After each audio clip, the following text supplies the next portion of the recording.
এই জাতীয় জুলাই সনদে গণভোট যে ছিল সেটাও সংবিধানের সাথে সাংঘর্ষিক। এই সনদটা বাতিল হলো কিন্তু নির্বাচনটা বাতিল হবে কি না সেটা যদি আলাদাভাবে কেউ রিড করে এবং কোর্ট যদি রায় দেয় তাহলে হতে পারে।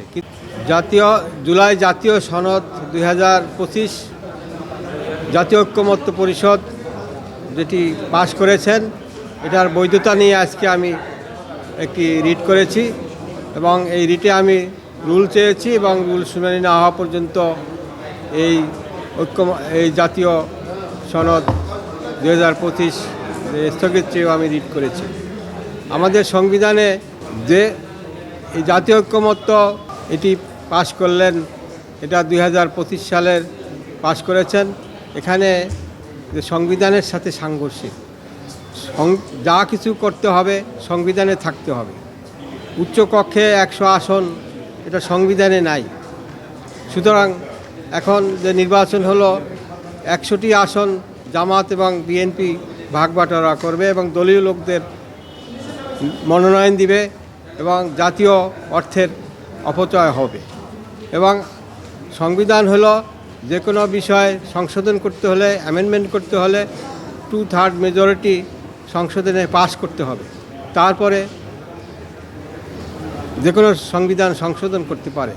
আজকের যে গণভোট হইল 12 ফেব্রুয়ারি, সেই গণভোটও সংবিধানে নাই, কিন্তু এই জাতীয় ঐক্যমত্য কমিশনের এই জাতীয় জুলাই সনদে গণভোট যে ছিল সেটাও সংবিধানের সাথে সাংঘর্ষিক।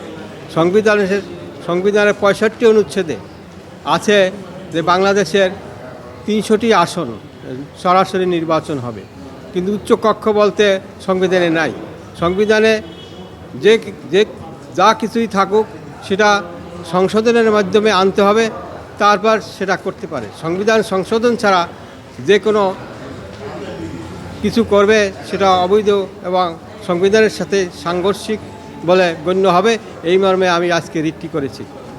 এই সনদ যদি বাতিল হয় তাহলে এই সনদটা বাতিল হলো কিন্তু নির্বাচনটা বাতিল হবে কি না সেটা যদি আলাদাভাবে কেউ রিড করে এবং কোর্ট যদি রায় দেয় তাহলে হতে পারে। কিন্তু এই রিটে জুলাই সনদ বাতিল হলে নির্বাচন যেটা হয়ে গেল জাতীয় ইলেকশন, সেটা কোনো এফেক্ট হবে না আমি মনে করি।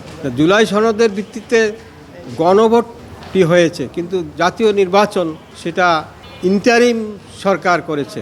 এখন ইন্টারিম সরকার বৈধ কি বৈধ না সেটা তো কোর্টের বিষয়। কোর্ট বৈধ ঘোষণা করতে পারে, অবৈধ ঘোষণা করতে পারে যদি কেউ রিট করে। আগামী সপ্তাহে শুনানি হতে পারে।